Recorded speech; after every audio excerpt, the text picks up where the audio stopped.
जय श्री कृष्णा। प्रश्नोपनिषद। नमस्कार मित्रों, यह लेख प्रश्नोपनिषद का सरल संक्षेप है। इसमें गुरु और उनके शिष्य बातचीत के जरिए जीवन, ब्रह्म, आत्मा, प्राण, मन, बुद्धि और इंद्रियों के बीच के गहरे नाते आसान शब्दों में समझाए गए हैं। इसे किताब जैसा बनाया गया है ताकि आप अध्याय दर अध्याय पढ़ सके, सोच सके और अभ्यास कर सके, आत्मज्ञान की ओर बढ़ सके। हर प्रश्न के पहले संक्षेप में बताया गया है, फिर सरल व्याख्या दी गई है, उदाहरण और उपयोगी सलाह और छोटे छोटे अभ्यास भी दिए गए हैं। तो चलिए शुरू करते हैं प्रश्न उपनिषद की अपनी ये यात्रा।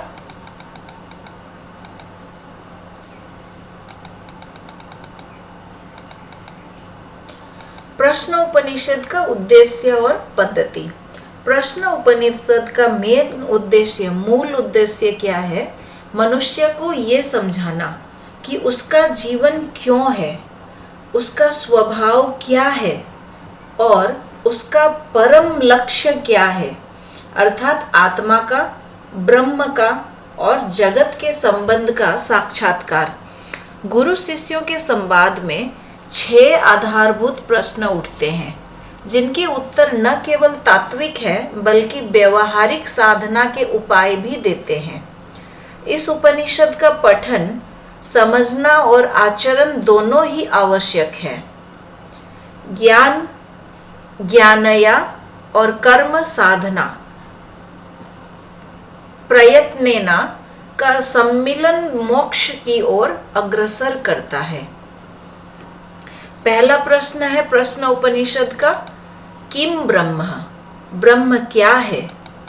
प्रश्न का भावार्थ है, ये प्रश्न सबसे मौलिक है। ब्रह्म क्या है अर्थात जगत का अंतिम कारण, आधार और परमानंद, जिसमें सर्वत्र समाहित तत्व क्या है। इससे ये भी पूछा जाता है कि सृष्टि क्यों उत्पन्न हुई और उसका मूल तत्व क्या है।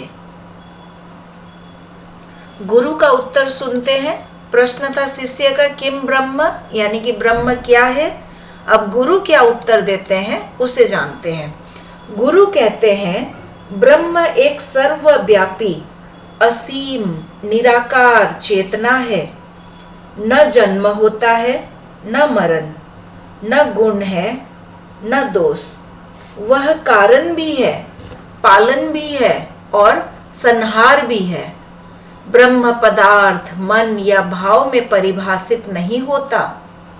वह अनुभव पर्याप्त परे है, अनिर्वचनीय है। क्या है वो? अनिर्वचनीय सत्य है। अद्वितीय यानी कि अद्वैत। ब्रह्म में द्वैत नहीं है। एकमात्र, वह एकमात्र वास्तविकता है। निराकार और साकार दोनों दृष्टियों से ब्रह्म निराकार तब है जब हम उसका रूप रहित रूप समझते हैं। साकार तब है जब ब्रह्म ने संसार के रूप में अपनी लीला दिखाई। कारण, धारक और लक्ष्य जितना भी अस्तित्व है वो ब्रह्म का स्वरूप है। सृष्टि ब्रह्म की है, सृष्टि ब्रह्म की ही अभिव्यक्ति है। उदाहरण और रूपक देखते हैं। लोह से बना हुआ बर्तन लोह का ही अंश है, पर रूप में अलग दिखता है। इसी प्रकार जगत ब्रह्म का रूप है और आत्मा, जीव भी ब्रह्म का अंश है। जब लोह फिर भी लोह में विलीन हो जाता है, वही प्रक्रिया ब्रह्म में समागम है। फिर से समझिए, लोहे से बना हुआ बर्तन आखिर है तो लोहे का ही अंश, खाली दिखने में आकार अलग है उसका। उसी तरह से ये पूरा जगत जो है ब्रह्म से ही बना है, ब्रह्म का ही अंश है और फिर ब्रह्म में ही विलीन हो जाएगा। चलिए इसको एक प्रैक्टिकल वे में देखते हैं, व्यवहारिक निहितार्थ के हिसाब से। ब्रह्म का ज्ञान केवल बौद्धिक चर्चा से नहीं है, साधना, आत्मनिरीक्षण और उपासना से होता है। इसका लक्ष्य आत्म परिचय और माया के भ्रमों का परिहार है ताकि मोक्ष प्राप्त हो। देखिए, ब्रह्म का ज्ञान केवल चर्चा करने से नहीं होता है, इसके लिए हमें साधना करनी होगी, आत्मनिरीक्षण करना होगा, उपासना से होगा, तभी जाकर हमारा जो लक्ष्य है ना कि आत्मा का परिचय, तो वो हम पा सकेंगे और मोक्ष की तरफ चल पड़ेंगे। दूसरा प्रश्न, किम प्राणम, प्राण क्या है? प्राण क्या है? यह प्रश्न जीवन शक्ति के स्रोत और स्वरूप का ज्ञान चाहता है। प्राण क्या केवल श्वास है या उससे बढ़कर कोई चेतन ऊर्जा? गुरु का उत्तर सार है, गुरु कहते हैं प्राण वो जीवन ऊर्जा है जो शरीर में चेतना का संचार करती है। इसका स्रोत ब्रह्म है। प्राण केवल जैविक क्रिया नहीं, वह ब्रह्म का रूपांतरण है जो हर जीव में निवास करता है। प्राण के स्वरूप और प्रकार देखते हैं।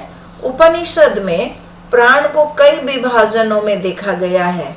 जैसे प्रमुख 5 प्राण है, श्वास, जीवन, दायनी, अपान, निचले अंगों का निष्कासन।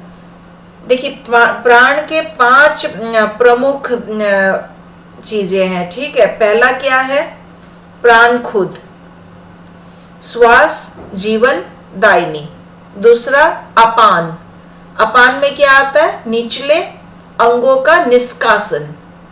ब्यान, ब्यान में संचरण, रक्त प्रवाह व समग्र ऊर्जा। फिर उदान, ऊर्ध्वगमन, बुद्धि संवेदन। फिर समान, पाचन संबंधी। मैं वापस रिपीट कर रही हूं, 5 प्रमुख चीजें जो प्राण में है। पहला प्राण क्या आता है उसके अंतर्गत? श्वास, जीवन, दायनी। दूसरा अपान, अपान में क्या आता है? निचले अंगों का निष्कासन। तीसरा ब्यान, ब्यान में क्या आता है? संचरण, रक्त प्रवाह व समग्र ऊर्जा। चौथा उदान, ऊर्ध्वगमन, बुद्धि संवेदन है ये। फिर 5वां समान, पाचन संबंधी, डाइजेस्टिव सिस्टम, ठीक है। हर एक का कार्य शरीर के अलग अलग क्रियाकलाप से जुड़ा हुआ है। प्राण और आत्मा का संबंध। प्राण आत्मा का माध्यम है। जब तक प्राण का प्रवाह है, आत्मा शरीर में अनुभव करती है। प्राण का निर्झरण ही मृत्यु का सूचक है, परंतु प्राण अकेला नहीं, उसकी जड़ ब्रह्म की चेतना में है। उसकी जड़ ब्रह्म की चेतना में है। चलिए साधन व अभ्यास समझते हैं। प्राणायाम, प्राण के नियंत्रित अभ्यास से मन स्थिर होता है, इंद्रिय संयम स्थापित होता है और आत्म प्रवेश में सहायता मिलती है।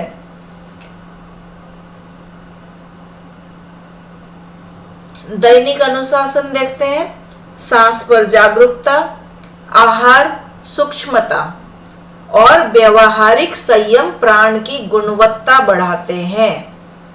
फिर समझिए, हमें डेली क्या प्रैक्टिस करनी है? सांस पर जागरूकता, आहार सूक्ष्मता और व्यवहारिक संयम प्राण की गुणवत्ता बढ़ाते हैं।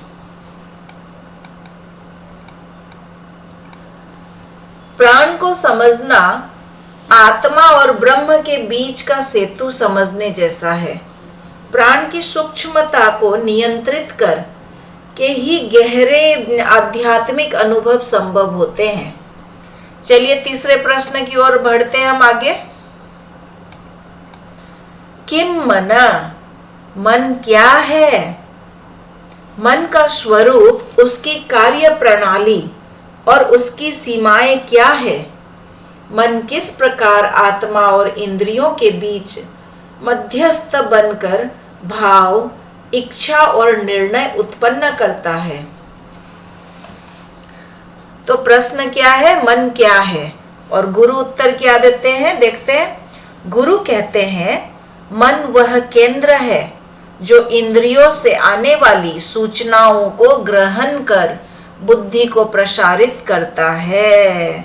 तो मन क्या है? वो एक केंद्र है जो इंद्रियों से आने वाली जो सूचनाएं हैं उनको ग्रहण करके किसको प्रसारित करता है? बुद्धि को।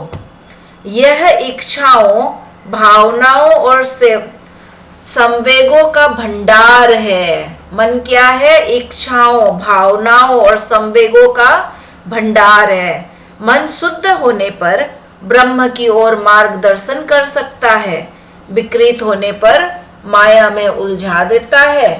तो मन अगर अपना शुद्ध है तो वो ब्रह्म की ओर मार्गदर्शन करेगा, और अगर विकृत हो जाता है हमारा मन तो फिर वो माया में उलझा देगा।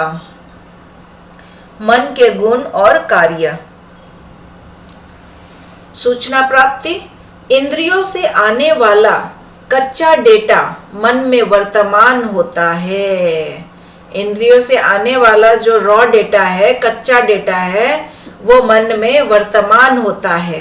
भावना और इच्छा, मन हमारी प्राथमिक प्रतिक्रियाओं और प्रवृत्तियों का केंद्र है। एकाग्रता और व चंचलता, मन का स्वभाव चंचल है, इसे ध्यान और अनुशासन से नियंत्रित किया जा सकता है। मन का शुद्धिकरण, आइए मन को कैसे शुद्ध किया जाए वो देखते हैं।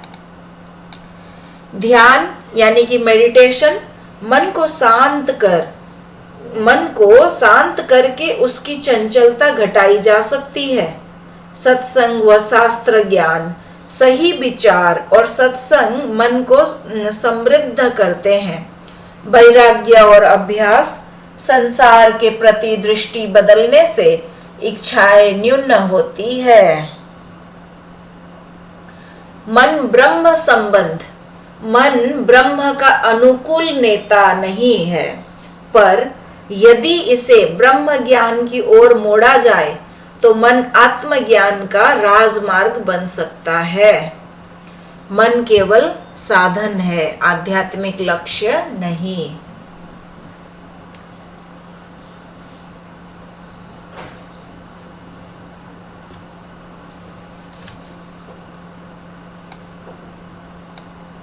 चलिए चौथे प्रश्न की ओर आगे बढ़ते हैं। किंग इंद्रियाणी, इंद्रियां क्या है? किंग इंद्रियाणी, इंद्रियाणी क्या है? इंद्रियों का स्रोत, स्वरूप और उनका कार्य क्या है? इंद्रियां केवल भौतिक उपकरण है या उनका आध्यात्मिक दूसरा पक्ष भी है? गुरु समझाते हैं, इंद्रियां ब्रह्म जगत से संपर्क कराती है, परंतु उनका वास्तविक स्रोत ब्रह्म है। इंद्रियां जब ब्रह्म निर्देशित होती हैं तो आत्मज्ञान का मार्ग बनती है, अन्यथा वे माया का जाल बनाती है।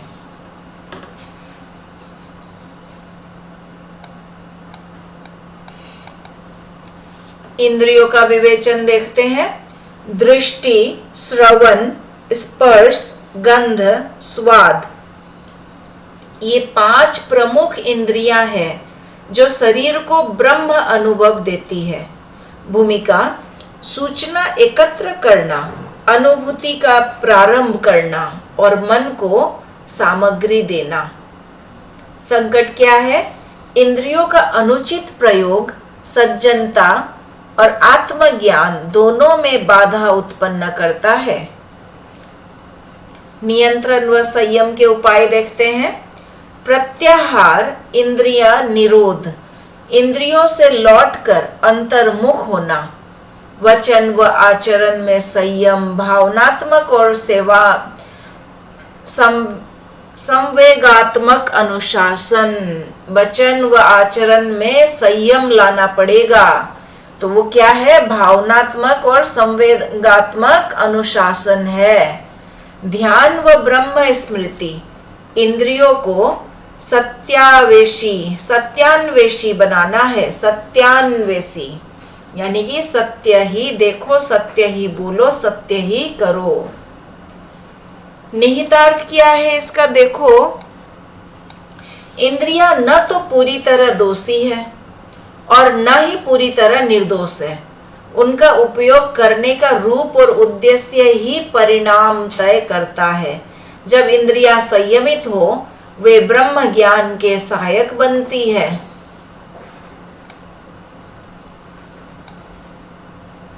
किम बुद्धि, बुद्धि क्या है? पांचवा प्रश्न, बुद्धि का स्रोत क्या है और बुद्धि किस प्रकार सही गलत का निर्णय करती है? बुद्धि का शुद्ध रूप क्या है? गुरु समझाते हैं, बुद्धि विवेक शक्ति है जो ब्रह्म से उत्पन्न होती है। बुद्धि ही सही अनुचित में भेद करती है और आत्मज्ञान की दिशा दिखाती है। शुद्ध बुद्धि ब्रह्म की झलक है। जब बुद्धि निर्मल होती है, वह सत्य को पहचान लेती है। बुद्धि के कार्य, विवेक विभाजन, विकल्पों का मूल्यांकन और निर्णय, समाधान शक्ति, जीवन के प्रश्नों का तार्किक व आध्यात्मिक समाधान, मार्ग निर्देशन, कर्म साधना और जीवन निर्णय का संवाहक। बुद्धि की शुद्धि कैसे करें? अध्ययन और शास्त्र स्वाध्याय से। प्राण ज्ञान का पोषण बुद्धि को साफ करता है। फिर सुनिए, बुद्धि को शुद्ध कैसे करें? अध्ययन और शास्त्र स्वाध्याय से। ज्ञान का पोषण बुद्धि को साफ करता है। ध्यान व चिंतन, भावनात्मक आवेगों से परे जाकर विश्लेषण, सत्कर्म और सत्संग, विचारों का परिष्कार। बुद्धि और मन का अंतर, मन भावों और इच्छाओं का केंद्र है। बुद्धि उसी मन की विवेची शक्ति है। बुद्धि बिना शुद्धि के मन को भी भ्रमित कर सकती है। शुद्ध बुद्धि मन को सच्ची दिशा देता है।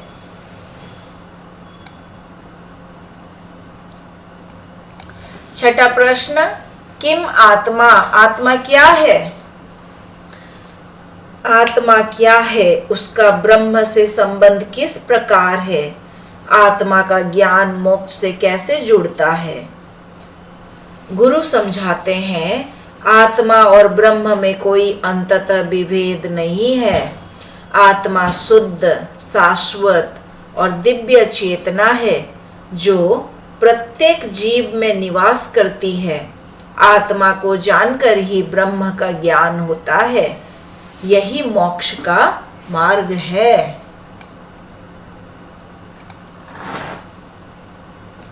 आत्मा के स्वरूप के पहलू, निज स्वरूप, निर्लेप, निराकार, परमानंद, जीवात्मा बनाम परमात्मा, यानी कि जीवात्मा वर्सेस परमात्मा।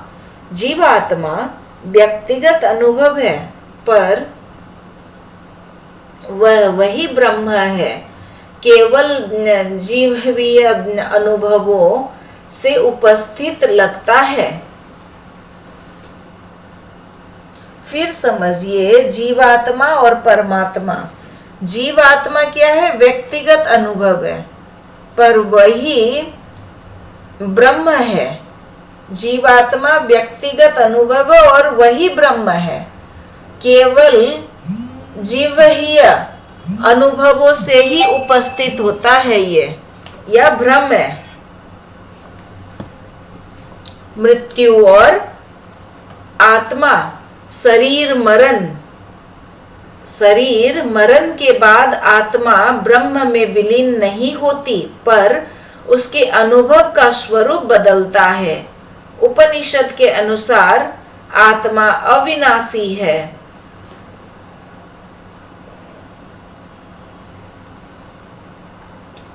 आइए आत्मा ज्ञान के क्या उपाय हम कर सकते हैं देखते हैं। स्वाध्याय व आत्मनिरीक्षण। आत्म विचार करें। कोहम का सतत प्रश्न। कोहम मतलब मैं कौन हूं। नित्य अनुभव करें, नित्यानुभव। संसार की अस्थिरताओं का अवलोकन कर आत्म स्थिरता का अनुभव। योग, ध्यान, सर्वज्ञ समर्पण, आत्मा का प्रत्यक्ष अनुभव। मोक्ष का अर्थ और मार्ग। मोक्ष का अर्थ है आत्मज्ञान से जन्मते हुए संसार के बंधनों से मुक्ति। आत्मज्ञान से जन्मते हुए संसार के बंधनों से मुक्ति। जब आत्मा अपने सत्य स्वरूप को समझ लेती है तब भोग, दुख, प्रेम, द्वेष के बंधन स्वतः क्षीण हो जाते हैं। मोक्ष क्रिया नहीं, अनुभूति है, आत्म साक्षात्कार।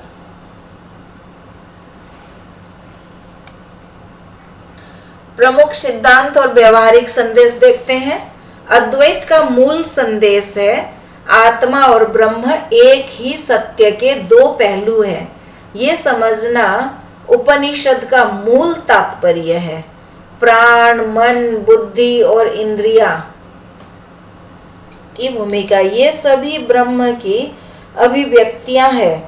उनका अनुशासित व सम्यक उपयोग आत्मज्ञान का मार्ग दिखाती है, आत्मज्ञान का मार्ग खोल देती है वो। ठीक है ना। चलिए आगे बढ़ते हैं। ज्ञान तथा साधना का समन्वय। केवल बौद्धिक ज्ञान अपर्याप्त है। साधना, ध्यान, प्राणायाम और आत्मा निरीक्षण आवश्यक है। माया और विमुखता। इंद्रियों और मन के मोह से भी भेद दिखता है। प्रत्याहार व वैराग्य इससे रक्षा करते हैं।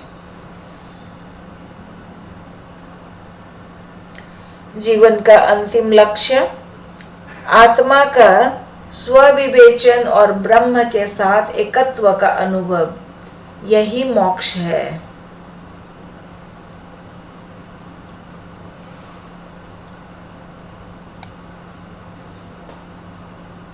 आइए साधना देखते हैं। हम डेली अभ्यास क्या कर सकते हैं। प्राणायाम करें एवरीडे मॉर्निंग एंड इवनिंग में, सुबह शाम 10 से 20 मिनट के लिए। श्वास पर नियंत्रण, ध्यान की तैयारी। सेकंड, ध्यान मेडिटेशन 20 to 30 मिनट्स के लिए। मन के विचारों को देखना है बिना जुड़ाव के।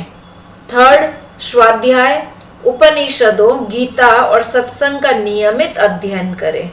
फोर्थ, प्रतिदिन आत्मनियमन, विचारों का निरीक्षण, नकारात्मक प्रवृत्तियों को पहचान कर बदलना। सेवा और सदाचार, यह है पांचवा। ठीक है। तो कर्म योग के माध्यम से अहंकार का क्षमण होता है। फाइनल अपडेट लेते हैं। अंतिम शब्द क्या है। प्रश्नों उपनिषद की यह दार्शनिक वैदिक शिक्षाएं जीवन के अत्यंत गूढ़ पहलू पर प्रकाश डालती है। इन 6 प्रश्नों ब्रह्म, प्राण, मन, इंद्रिय, बुद्धि और आत्मा का सम्यक अनुरोध सिर्फ सिद्धांतों तक सीमित नहीं, यह व्यवहार, साधना और जीवन के दृष्टिकोण में परिवर्तन का आमंत्रण है। पाठक से विनम्र निवेदन है कि इसे केवल पढ़कर ना छोड़े, अभ्यास में लाकर जांचें, अनुभव करें और फिर आकलन करें। आत्म प्रकाश आपका स्वाभाविक अधिकार है। इससे साधना, सत्संग द्वारा प्राप्त किया जाना, ये सब इससे साधना व सत्संग द्वारा प्राप्त किया जा सकता है।